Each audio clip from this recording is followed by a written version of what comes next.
Hello friend, welcome back to our channel. तो ये paper है आपका प्रवक्ता उत्तराखंड का 2018 का। तो इस पेपर को आप हल करके देख लेते हैं कि हमें कौन से क्वेश्चन आते हैं, कौन से नहीं आते हैं। और मैं अभी इसको पहली बार सॉल्व कर रही हूँ, तो आप अपनी तैयारी का अनुमान लगा सकते हैं पेपर को सॉल्व करके। तो सबसे पहले प्रश्न है हमारा, पहले 56 प्रश्न से शुरू करते हैं क्योंकि ये काफी इजी प्रश्न है, पहले उनको कर लेते हैं। तो सबसे पहला प्रश्न आता है आपका 1887 में जो बुक है, यानी बुक नहीं थी, एक प्रकार का निबंध था ये, जहां से आपकी पब्लिक एडमिनिस्ट्रेशन यानी लोक प्रशासन की शुरुआत मानी जाती है। तो उस निबंध यानी ऐसे का नाम क्या था? तो उस निबंध का नाम था आपका द स्टडी ऑफ एडमिनिस्ट्रेशन। तो ये किसने लिखा था आपका, इसके लेखक कौन है, इसके राइटर, ये किसके द्वारा लिखा गया था? ये लिखा गया था वुड्रो विल्सन के द्वारा। सभी जानते हैं वुड्रो विल्सन अमेरिका के राष्ट्रपति भी रहे, इसके अलावा उनको लोक प्रशासन के जनक भी माना जाता है। तो उनके जो ऐसे था वहीं से आपकी लोक प्रशासन की शुरुआत मानी जाती है। तो पहले क्वेश्चन का आंसर है आपका ऑप्शन नंबर बी। आप जानते हैं दूसरा क्वेश्चन। तो पद सोपान व्यवस्था के दोषों को दूर करने के लिए किसने पुल व्यवस्था का प्रतिपादन किया था? तो पद सोपान व्यवस्था में जितने भी दोष थे आपके, उसके लिए एक पुल व्यवस्था बनाई गई थी, यानी उसके दोष को दूर करने के लिए।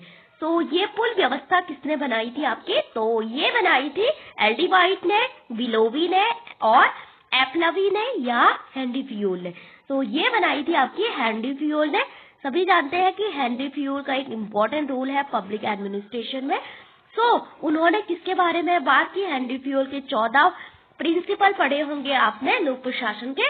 तो 14 सिद्धांत दिए हैं उन्होंने। तो वो सिद्धांत भी आपके काफी इम्पोर्टेंट है, जिसमें आता है आपके कमांड की एकता और इसके अलावा आदेश की एकता, ये सारे। और अब बढ़ते हैं आगे। आदेश की एकता सिद्धांत से क्या तात्पर्य है? तो इसका मतलब है बहुत सारे अधिकारियों से आदेश ग्रहण करना, या अपने से ऊपर केवल एक अधिकारी से आदेश प्राप्त करना, या दो परस्पर विरोधी आदेशों का पालन करना, या उपयुक्त सभी सरकारी ऑप्शन। कौन सा सही है इसमें? तो इसमें सही है ऑप्शन नंबर बी कि आदेश की एकता का मतलब होता है, ये आप है यहाँ पे, तो आपको आदेश देने वाला केवल एक व्यक्ति है, तो अपने से ऊपर केवल एक अधिकारी से आदेश प्राप्त करना। तो option number C is correct.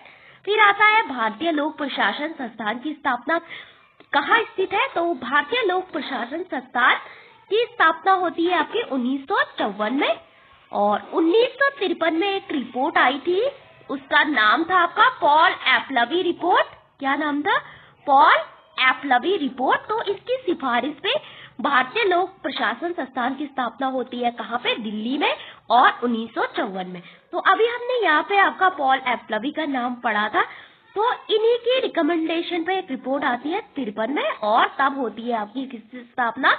लोक प्रशासन संस्थान की स्थापना। ओके। फिर आता है हॉथॉर्न, जो एक्सपेरिमेंट थे, हॉथॉर्न प्रयोग आपने सुने होंगे लोक प्रशासन में, काफी इम्पोर्टेंट है। तो ये किसने किए थे? फिफ्टन ने किए थे, एल्टन मेयो ने किए थे, गुलिक ने किए थे, या वुड्रो विल्सन ने किए थे? तो ये किसने किए थे आपके? एल्टन मेयो ने किए थे। कहाँ पे? अमेरिका की एक कंपनी थी, उसका नाम था वेस्टर्न इलेक्ट्रिक कंपनी। तो वहां पे उन्होंने 4 प्रकार के आपके एक्सपेरिमेंट किए थे, यानी 4 प्रकार के प्रयोग किए थे कि वहां पे वो अपने कर्मचारियों पे, जो भी उनके अंडर काम करते थे, उन पे प्रयोग किए थे। तो 4 प्रकार के प्रयोग में आता है पहला एक महान प्रकाश प्रयोग, यानी ग्रेट इल्यूमिनेशन प्रयोग। दूसरा आता है आपका, इसको याद रखना, आई। फिर आता है आर, आर का मतलब होता है रिले प्रयोग। फिर आता है मास, मास का प्रयोग होता है, यानी कि इन्होंने मास प्रयोग किया था, यानी जनता पे, वहां पे जो भी था, समूह बोल सकते हैं उसको। फिर आता है IRMB, बैंक वायरिंग प्रयोग के तौर पे उसको जाना जाता है। तो 4 इनके ये प्रयोग काफी इम्पोर्टेंट है आपके। इसके अलावा उन्होंने क्या किया था? इन्होंने 4 इम्पोर्टेंट बुक लिखी थी, जो कि हर बुक शुरू होती है इनकी प्रॉब्लम से। तो एक है आपकी पॉलिटिकल प्रॉब्लम, एक है व्यक्तिगत प्रॉब्लम, ऐसे कुछ है वहां पे सिविलाइजेशन करके। तो ये 4 बुक भी आपकी बहुत बार पूछी गई है, तो आप देख लेते हैं 2021 का पेपर। इसके अलावा पोस्ट कॉर्ब के बारे में यहाँ पे पूछा गया किससे संबंधित है, इन चार में से किसने विचार दिया था आपका POSDCORB पोस्ट कॉर्ब का। तो ये किसके द्वारा दिया गया था, ये दिया गया था लूथर गुलिक और उर्विक के द्वारा। इन्होंने एक पुस्तक लिखी थी जिसका नाम था पेपर्स ऑफ साइंस करके उस पुस्तक का में, और ये आइडिया दिया था उन्होंने 1937 में। तो यहाँ पे P का मतलब होता है योजना बनाना यानी प्लानिंग करना, O का मतलब होता है आपका संगठन यानी ऑर्गेनाइजिंग करना, एंड S का मतलब होता है स्टाफिंग। इसके अलावा D का मतलब होता है आपको कोई डायरेक्ट करने वाला यानी निर्देशन होना चाहिए। फिर है CO का मतलब होता है कोऑर्डिनेशन, एंड R का मतलब होता है रिपोर्ट करना वाला होना चाहिए। लास्ट में आपको बजट की जरूरत पड़ती है। तो ये दिया था लूथर गुलिक एंड उर्विक ने, दोनों ने आपका मिलके दिया था। अब आता है ब्यूरोक्रेसी शब्द का प्रयोग किसने किया। तो सबसे पहले जो ब्यूरोक्रेसी का मतलब होता है आपका नौकरशाही। तो ब्यूरोक्रेसी एक आपका फ्रांस का वर्ड है, वहां पे इसका मतलब कुछ और होता है। तो इस शब्द का प्रयोग किया था आपके किसने, V.D. गार्ने ने। ओके, तो ये काफी इंपॉर्टेंट है। V.D. गार्ने मॉस्का किससे रिलेटेड है, आपके अभिजात के सिद्धांत के बारे में हमने एक दिन वीडियो बनाई थी एलिट क्लास से। इसके अलावा मैक्स वेबर ने आपकी 4 प्रकार की सत्ता के बारे में बताया है, 3 प्रकार की नौकरशाही के बारे में बताया है, 3 प्रकार से। ओके, मिशेल्स भी आपके अभिजात के सिद्धांत से बिलोंग करते हैं। इसके अलावा कौन थे, पैरेटो भी उससे बिलोंग करते थे। तो ये तीनों आपके इटली के थिंकर माने जाते हैं। तो काफी इंपॉर्टेंट है इनकी बुक, इनके आइडियाज। ओके, तो यहाँ पे राइट आंसर होगा आपका ऑप्शन नंबर A। फिर आता है मैक्स वेबर के अनुसार नौकरशाही के विशिष्ट गुण क्या है। तो वो 3 प्रकार की नौकरशाही के विशिष्ट गुण बताते हैं। एक आता है आपका परंपरागत सत्ता जो कि पहले से चली आ रही है, उसको कहेंगे आप परंपरागत सत्ता, जो कि पहले से ट्रेडिशनल पहले से चली आए। दूसरा आता है करिश्माई व्यक्तित्व। तो बहुत सारे करिश्माई लीडर आपने देखे होंगे, करिश्मेटिक पर्सनैलिटी उनको बोलते हैं, जैसे कि मोदी जी हो गए, इंदिरा गांधी हो गए। तो इनका व्यक्तित्व बहुत करिश्माई होता है, ये हर चीज को संभालने की क्षमता होती है इसके अंदर। तो इसके अलावा वो हर सिचुएशन से डील करना अच्छे से जानते हैं। आपने सुना हो करिश्माई व्यक्तित्व, ये लीडरशिप की इतनी अच्छी क्वालिटी होती है। इसके अलावा बोलते हैं विधिक, यानी जो लॉ कानून के द्वारा इस्टेब्लिश की जाती है। तो इन तीनों में से इन्होंने किसको सबसे इम्पोर्टेंट माना, तो वो था आपका विधिक बौद्धिक सत्ता। तो ये मैक्स वेबर ने दी, ये भी मैक्स वेबर। तो नौकरशाही के 3 विशिष्ट गुण है, ये नहीं है आपका। तो यहाँ पे आपको क्वेश्चन पूछा जाता है। इसके अलावा उनकी कुछ बुक है, वो भी काफी इंपॉर्टेंट है। इसके अलावा नेक्स्ट क्वेश्चन है भारतीय पुलिस सेवा निम्नलिखित में किस मंत्रालय के अधीन आती है। तो आपने सुना होगा जो IPS भारत में कुछ आपकी सेवाएं होती है, किस अनुच्छेद के तहत आपका एक अनुच्छेद आता है जहाँ पे राज्यसभा की काफी ज्यादा पावर होती है उनको वो करने में। तो ये जैसे IAS हो गया, IPS हो गया, IFS हो गया। तो जो भारतीय पुलिस सेवा होती है वो आपके गृह मंत्रालय के अंतर्गत आती है। इसके अलावा नेक्स्ट क्वेश्चन है आपका कि भारत के नियंत्रक और महालेखक परीक्षक की नियुक्ति कौन करता है। कैग की नियुक्ति किसके द्वारा की जाती है। आपने कैग के बारे में पढ़ा होगा कि जो ये पद आपका 1858 में बना था। आपका बहुत सारे कैग हुए, पहले कैग थे नरहरि राव।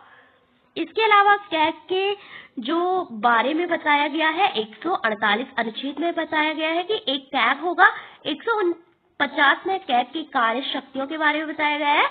और कैग क्या करता है कि पब्लिक अकाउंट कमेटी, लोक लेखा समिति जो आपकी रिपोर्ट देती है उसकी जांच करता है। इसके अलावा व्यय का कितना व्यय सरकार ने कितना खर्च किया इसके बारे में बताता है। और कैग की नियुक्ति करते हैं आपके राष्ट्रपति।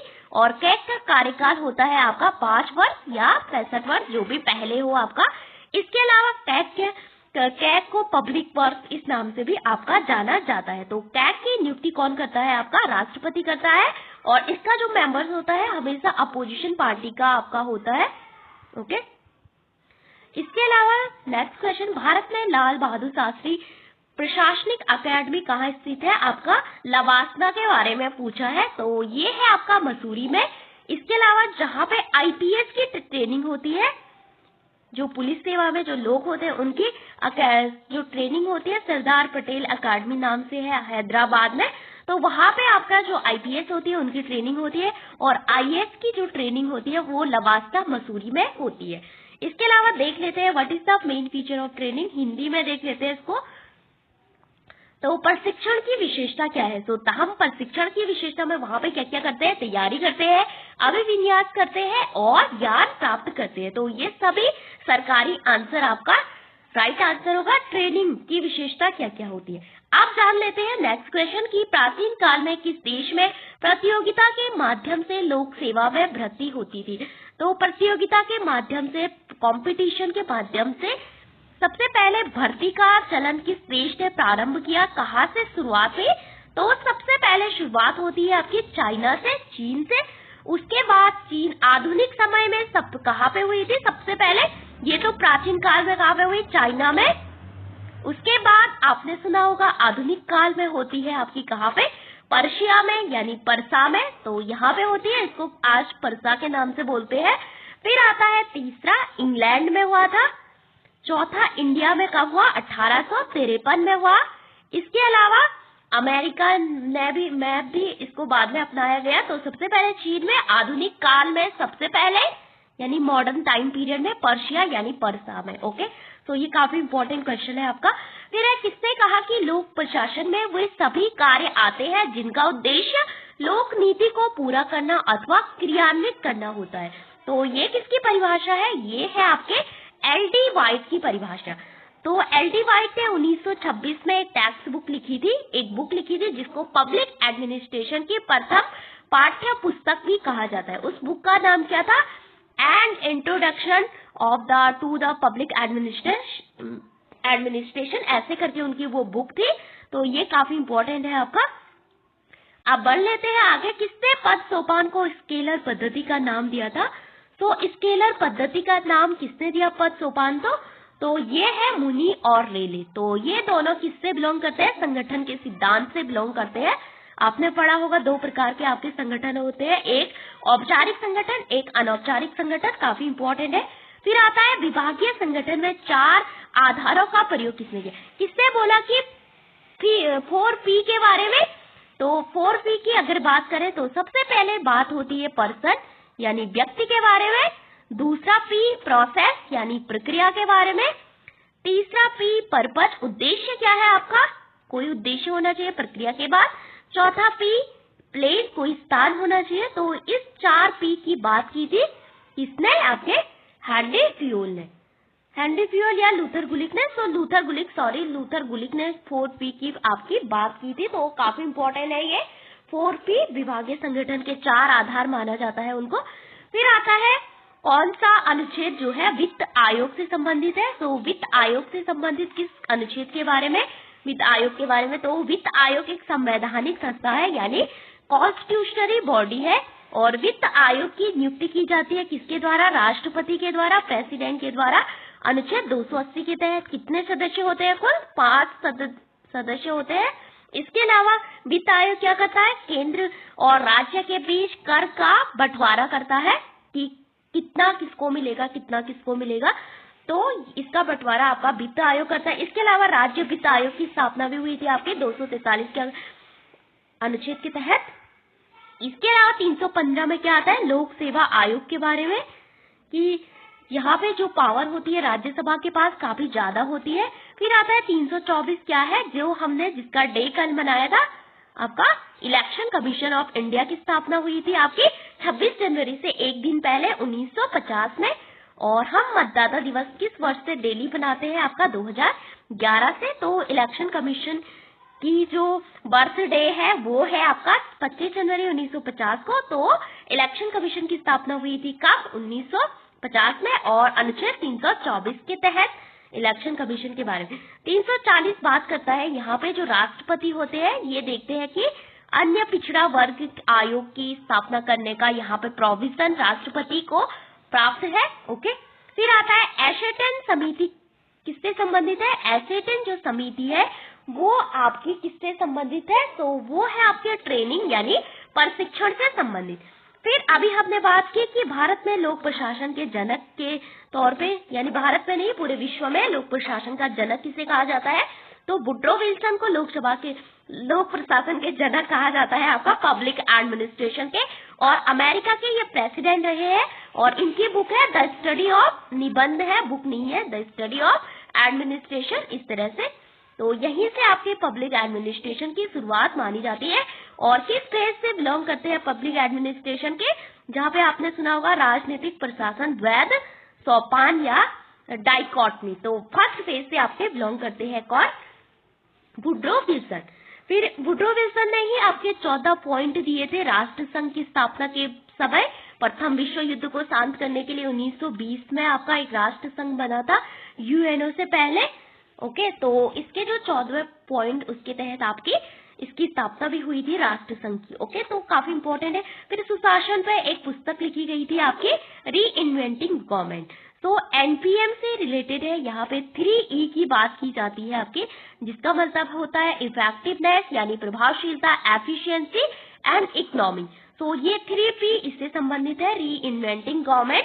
तो ये पुस्तक किसकी है, तो ये पुस्तक है आपकी डेविड ऑसवर्थ एंड टेड गैबलर। तो ये दोनों बिलोंग करते हैं एनपीएम से, न्यू पब्लिक मैनेजमेंट यानी नव लोक प्रबंधन। इससे पहले क्या आया था, एनपीए। तो एनपीए, एनपीएम ये बाद में आया आपका 1900 काफी बाद में। ओके, फिर है कैबिनेट मिशन के तहत जो संविधान है उसके चुनाव कब हुए थे, संविधान सभा के चुनाव कब हुए थे, वो हुए थे जुलाई 1946 में। तो भारत का संविधान किसने बनाया, एक संविधान सभा ने बनाया, जिससे पहले कैबिनेट मिशन भारत आया था। वहां पे 3 मेंबर आए थे आपके, जिसमें 3 मेंबर जैसे अलेक्जेंडर नाम से उनका कुछ नाम था, इसके अलावा 2 और थे आपके, पैथिक लॉरेंस और एक और था, मैं अभी याद नहीं आ रहा। फिर नगर राज्य, जैसे हमने प्लेटो वाली क्लास में पढ़ा था, नेशन स्टेट का जो कॉन्सेप्ट था कहाँ से आया था आपका, नगर राज्य का, शहर राज्य का। तो वो प्राचीन यूनान से आपका उद्भव हुआ था। फिर है महात्मा गांधी द्वारा असहयोग आंदोलन को अंततः क्यों वापस लिया गया, तो महात्मा गांधी ने असहयोग आंदोलन को शुरू किया था अंग्रेजों के विरुद्ध कि अब हम आपका सहयोग नहीं करेंगे। कब, 1 अगस्त, जिस दिन बाल गंगाधर तिलक की मृत्यु होती है 1920 को, और ये चला था आपका 1922 में। तो काफी रफ्तार पे था। लेकिन क्या होता है, महात्मा गांधी किसको सपोर्ट करते थे, आपके अहिंसा को सपोर्ट करते थे, नॉन वायलेंस।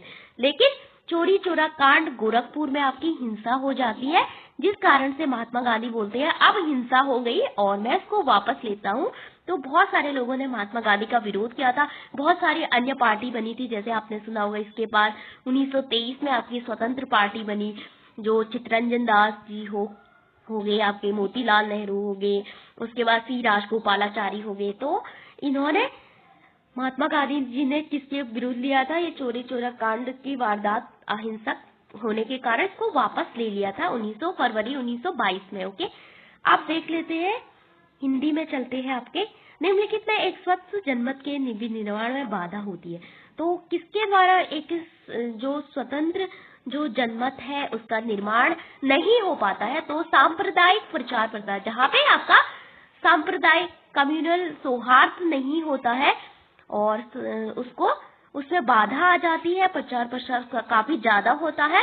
तो इस कारण से आपका इसमें ये स्वस्थ जनमत के निर्माण में आपका एक क्या है, बाधा है। ओके, स्वतंत्र प्रेस होनी चाहिए, सकारात्मक पत्रकारिता होनी चाहिए, राष्ट्रपति भाषण, ये आपका कोई।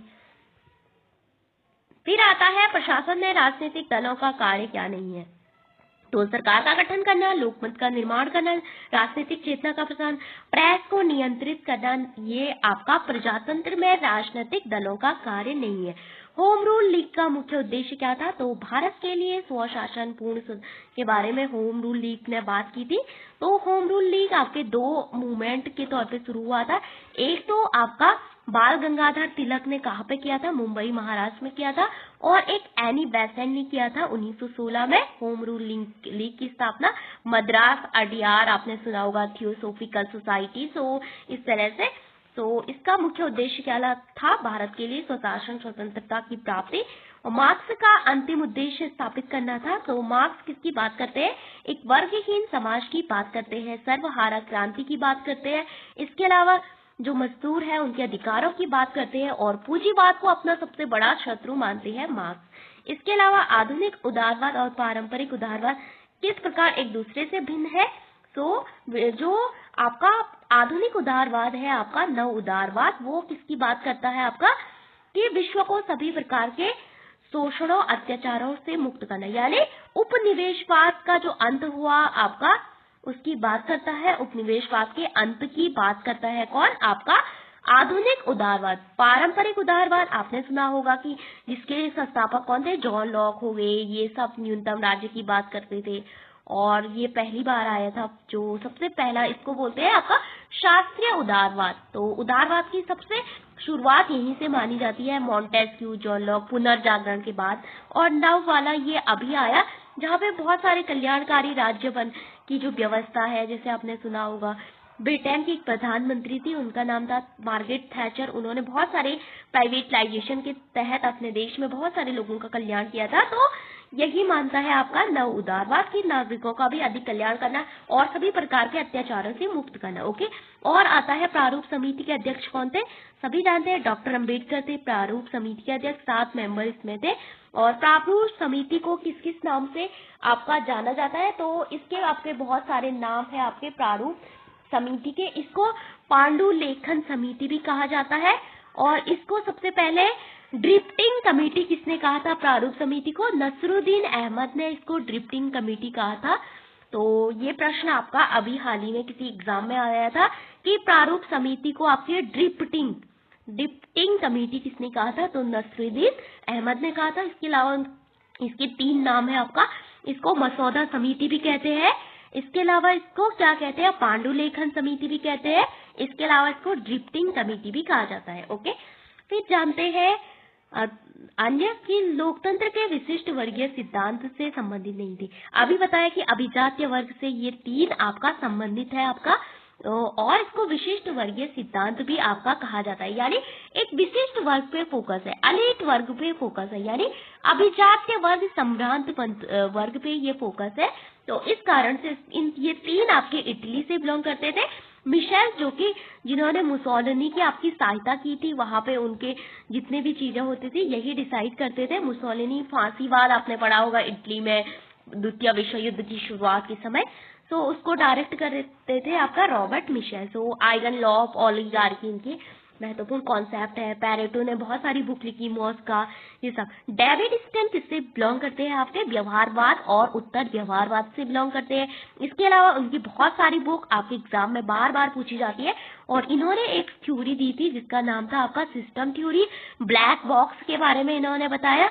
तो डेविड स्टेन व्यवहारवाद से बिलोंग करते हैं, बहुत बार आपका क्वेश्चन आया है। उत्तर व्यवहारवाद किसके पर बल देता है? ये भी आपका किसने दिया था? डेविड स्टेन ने दिया था। उन्होंने बोला था, पहले तो उन्होंने व्यवहारवाद दिया, फिर बोला कि व्यवहारवाद ओनली साइंस कर रहा है, ओनली तथ्य पे बल दे रहा है, हमने मूल्यों को इग्नोर कर दिया है।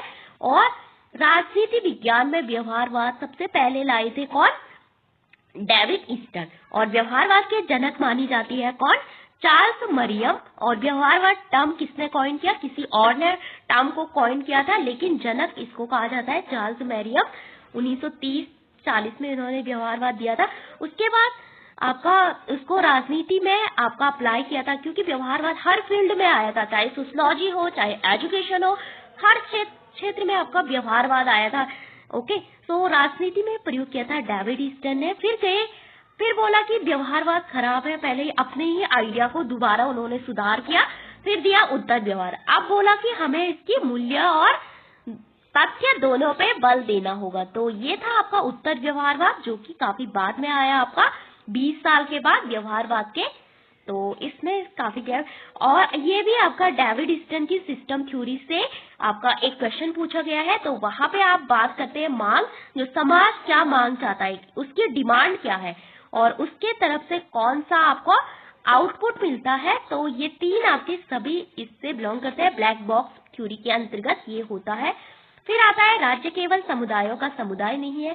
ये किसने कहा कि राज्य सर्वोच्च है? ये कहते हैं आपके अरस्तु। और बौद्धा किससे रिलेटेड है? आपके संप्रभुता के बारे में इन्होंने काफी कहा था। मैकियावेली सब जानते हैं, मित्यावली को पढ़ेंगे कभी। और संसद के 2 सत्र के मध्य कितने का अंतराल नहीं होना चाहिए। तो संसद का जो 3 सत्र होते हैं हमारे पास, एक होता है विंटर सेशन यानी शीतकालीन सत्र, एक होता है सबसे बड़ा होता है बजट सत्र जो आपका आने वाला है फरवरी में, तो देख लेना बजट सत्र कितना बड़ा चलता है आपका। और तीसरा होता है आपका ग्रीष्मकालीन में होता है एक, इसको बोलते हैं समर सेशन, पता नहीं ऐसे कुछ करके बोलते हैं उसको। 3 सत्र होते हैं और हर सत्र के मध्य आपका 6 माह से अधिक का समय आपका नहीं होना चाहिए। तो ये अधिकतम अंतराल की बात करता है। इसके अलावा बढ़ते हैं आगे। तो आपको यहाँ पे अपनी तैयारी के बारे में पता चलना होगा। इसके अलावा परिधीय देश क्या होते हैं। तो वॉलस्टीन एक थिंकर है, उन्होंने एक बुक लिखी थी, वहां पे उन्होंने 3 प्रकार के देश के बारे में बात की। एक को बोलते हैं केंद्र, फिर है आपका परिधि और एक और है आपका अर्ध परिधि। तो जो ये होता है आपका बहुत शोषण करता है कोर की कंट्रीज, इन्होंने बोला इसको। तो रॉ मटेरियल का बहुत सारा वो उनको लूटता है। और यहाँ पे जो विश्व व्यवस्था सिद्धांत दिया था आपका वॉलस्टीन से, तो ये प्रश्न आपका उसी से पूछा गया है। तो परिधीय देश होते हैं, अर्ध परिधीय देश होते हैं और केंद्र कोर कंट्रीज होती है। कोर कंट्रीज जो है कच्चे माल के लिए हमेशा शोषण करती है। परिधीय देश फिर उस निर्मित माल को उन्हीं के देश में बेचती है, जैसे कि अंग्रेजों ने हमारे साथ किया। तो इसका आंसर है निर्मित सामान के लिए। फिर आता है दंड और पुरस्कार के द्वारा समाज के सुख की वृद्धि करना है सरकार का उद्देश्य है। तो ये कौन बोलते हैं आपके बेंथम। बेंथम किससे बिलोंग करते हैं, उपयोगितावाद से बिलोंग करते हैं और जेएस मिल के गुरु थे। और उन्होंने बोला कि अधिकतम व्यक्तियों का अधिकतम सुख, चाहे वो दंड के द्वारा ही हमें समाज में लोगों के सुख में वृद्धि ही क्यों ना करना हो। तो ये किसका कथन है आपका, जर्मी बेंथम का। ओके, फिर आता है एंटोनियो ग्राम्सी। ग्राम्सी जिन्होंने कार्ल मार्क्स की जो विचारधारा थी उसमें सुधार किया, जहाँ पे कार्ल मार्क्स कहते थे कि आपका जो बेस है वही डिटरमाइन करता है, यानी जिसके पास संसाधन होंगे वही डिटरमाइन करता है कि समाज कैसा होगा, राजनीतिक व्यवस्था कैसी होगी। लेकिन ग्राम्सी ने बोला कि कल्चर भी आपका डिफाइन करता है, तो सांस्कृतिक इस पे काफी जोर देते हैं। फिर नागरिक समाज किस किस को कहा उन्होंने, तो उन्होंने उपरोक्त सभी, ये सारे नागरिक समाज है, सिविल सोसाइटी है। फिर एक महत्वपूर्ण प्रश्न कि ग्राम्सी के द्वारा मॉडर्न प्रिंस किसको कहा गया। तो मॉडर्न प्रिंस इनके द्वारा कहा गया था पॉलिटिकल पार्टीज को। तो प्रश्न पूछ सकते हैं कि ग्राम्सी ने मॉडर्न प्रिंस किसे कहा, तो वो कहा राजनीतिक पार्टी को। तो ग्राम्सी का आपके पास काफी इंपॉर्टेंट है, ये आपके चैप्टर में है। फिर आता है ये उत्तराखंड राज्य की आंदोलनकारी कौन कौन से हैं, महिलाओं के नाम दिए गए हैं, बेलमती चौहान, हंसा दनाई, सुशीला बलूनी। तो ये उपरोक्त सभी आपके आंसर है। तो महिलाओं के बारे में अभी एक अमेंडमेंट हुआ था आपका, जहाँ पे आरक्षण देने की बात की जाती है 106, और ये कब लागू होगा, जब परिसीमन होगा आपका 2029 में। पहले जनगणना होगी, उसके बाद चुनाव होंगे, उसके बाद आपका परिसीमन होगा, तब ये आपका लागू होगा। तो अभी हमारी लोकसभा में कुल कितनी महिलाएं, 74 के करीब है। इससे पहले कितनी थी, 78 थी, अब कम हो गई है। तो ये प्रश्न भी आपका पूछा गया था एक एग्जाम में, तो वहां पे लिखा गया था कि कौन कौन से आपकी महिलाओं से संबंधित है, कौन आरक्षण की बात करता है। एक तो 73 जो प्रोविजन है वहां पे महिलाओं के पंचायती राज में महिलाओं को आरक्षण की बात करता है 50%। उसके बाद 74 और 106, तो ये 3 आर्टिकल आपके काफी इंपॉर्टेंट है। तो यहाँ पे महिलाओं की बात आएगी उत्तराखंड में, तो मैंने ये बता दिया। फिर आता है कि संविधान की किस संस्था के द्वारा आपका मौलिक अधिकारों पे युक्त प्रतिबंध लगा सकते हैं। तो कौन लगा सकता है, आपकी संसद। कब लगा सकती है, जब बहुत सारे लॉ एंड ऑर्डर को खतरा हो, देश की संप्रभुता को खतरा हो। तो आपके 6 प्रकार के, आपके 6 की 9 कुछ रीजनेबल रिस्ट्रिक्शन लगाए गए हैं, और इसकी बात की गई है आपकी कहाँ पे, अनुच्छेद 9 के 2 में। ओके, तो इसको पढ़ लेना, कितने प्रकार की रिस्ट्रिक्शन है, 6 है कि 9। इसके अलावा किसके द्वारा स्वतंत्रता और समानता के मध्य संतुलन बनाने का सराहनीय प्रयास किया गया था। तो स्वतंत्रता और संतुलन, इन दोनों के मध्य जो सराहनीय प्रयास किया था वो किसने किया था, रॉल्स ने किया था। इसके अलावा संघात्मक सरकार के सफल संगठन हेतु क्या चाहिए, तो ये हमें सभी चाहिए, केंद्र राज्य समन्वय, काफी इंपॉर्टेंट है। संघीय व्यवस्था किसे कहेंगे आप, जहाँ पे जो बाइकैमरल लेजिस्लेशन होता है, जैसे भारत में है, राज्यों के अलग है, केंद्र के अलग है। और जो नीति निर्देशक तत्व है उसका मुख्य उद्देश्य क्या है, तो नीति निर्देशक तत्व किस अनुच्छेद में है, भाग 4 में है। और अनुच्छेद 36 से आपका 51 तक है। और ये हमने कहाँ से लिए? आयरलैंड से लिए। और विश्व में केवल भारत और आयरलैंड के संविधान में ही आपके नीति निर्देशक तत्व है। ये सरकार पे आपके बाध्यकारी नहीं है। और अनुच्छेद 37 कहता है ये वाद योग्य नहीं है आपके न्यायालय में। इनका उद्देश्य है, सरकार का कर्तव्य है, कर भी सकती है, नहीं भी कर सकती है। आप सुप्रीम कोर्ट नहीं जा सकते, जैसे हमारे मौलिक कर्तव्य है, जब उल्लंघन होता भी है हमारे द्वारा तो हम सुप्रीम कोर्ट नहीं जाते, लेकिन अधिकार, मौलिक अधिकार की सेंस में आप सुप्रीम कोर्ट, हाई कोर्ट जा सकते हैं। तो यहाँ पे नीति निर्देशक तत्व कोई बाध्यकारी नहीं है। इनका उद्देश्य है सामाजिक और आर्थिक लोकतंत्र को बनाए रखना और लोक कल्याणकारी राज्य की स्थापना करना। यूसीसी का जो प्रोविजन है वो किसके अंतर्गत? इसी के अंतर्गत आता है। और यूसीसी वर्तमान में भारत में केवल 2 राज्यों में है। सबसे पहले शुरू हुई थी गोवा में, बहुत पहले से है, उसके बाद अभी उत्तराखंड में शुरू हुई है। तो ये काफी इंपॉर्टेंट है आपका। फिर आपका देख लेते हैं दबाव समूह को किसने अनाम साम्राज्य की आपका संज्ञा दी? तो ये किसने दी? तो ये दी थी फाइनर ने। तो दबाव समूह आपने पढ़ा होगा, हित समूह क्या होते हैं, दबाव समूह क्या होते हैं। इस समूह का उद्देश्य क्या होता है? अपने हित को रखना, यानी ये अपने हितों को प्राथमिकता देते हैं। जब अपने हितों के लिए सरकार पे दबाव बनाते हैं तो उसको दबाव समूह कहा जाता है। इस समूह का उद्देश्य आपका राजनीतिक मतलब भागीदार, राजनीति में पार्टिसिपेट करना नहीं होता है, सरकार पे मतलब वहां बैठना नहीं होता है। इस तरह से हम इसको समझ लेते हैं। तो ये 2 है, इस समूह किसे कहते हैं। और आपका दूसरा है जो अभी मैंने बताया, ओके। फिर है राज्य को एक आवश्यक बुराई मानता है। तो राज्य को आवश्यक बुराई कौन सा मानता है? व्यक्तिवादी जितने भी विचार है, किसका कथन है कि राज्य एक आवश्यक बुराई है? थॉमस पेन का कथन है। ये अमेरिका के से थे, ये इनकी बुक है आपका, अमेरिका के बारे में लिखा है उन्होंने, अमेरिकन डेमोक्रेसी के बारे में लिखा है। और जेएस मिल इनसे काफी प्रभावित है। इनका जो आइडिया है कि राज्य एक आवश्यक बुराई है, क्योंकि जो आपके पारंपरिक उदारवाद के विचारक थे वो मानते थे राज्य को सपोर्ट बिल्कुल नहीं करते थे और न्यूनतम राज्य के बारे में बात करते थे। फिर आता है राज्य एक अनावश्यक बुराई है। अनावश्यक बुराई कौन कहता है? तो ये अराजकतावाद करता है। तो आवश्यक व्यक्तिवाद और अनावश्यक अगर इसमें जोड़ दिया वो करता है अराजकतावाद। फिर है वर्तमान मतलब जो सामाजिक समझौता जो सिद्धांत है बहुत पहले दिया गया था हॉब्स लॉक रूसो के द्वारा, उसको किसने नए रूप से प्रस्तुत किया? तो जॉन रॉस, जिन्होंने काफी इंपॉर्टेंट रोल है इनका। तो इनका जो सिद्धांत है, उनकी जो थ्योरी है आपकी वेल ऑफ इग्नोरेंस, काफी इंपॉर्टेंट है। तो वहीं पे उन्होंने जो सामाजिक समझौता है आपका उसको अच्छे से वो किया था, मतलब प्रस्तुत किया था अच्छे से। उन्होंने दोबारा उसको वो दिया। पहले हमने पढ़ा कि सामाजिक समझौता हॉब्स लॉक रूसो की थ्योरी थी, वहां पे किस प्रकार से हमने राज्य बनाया, इस तरह से।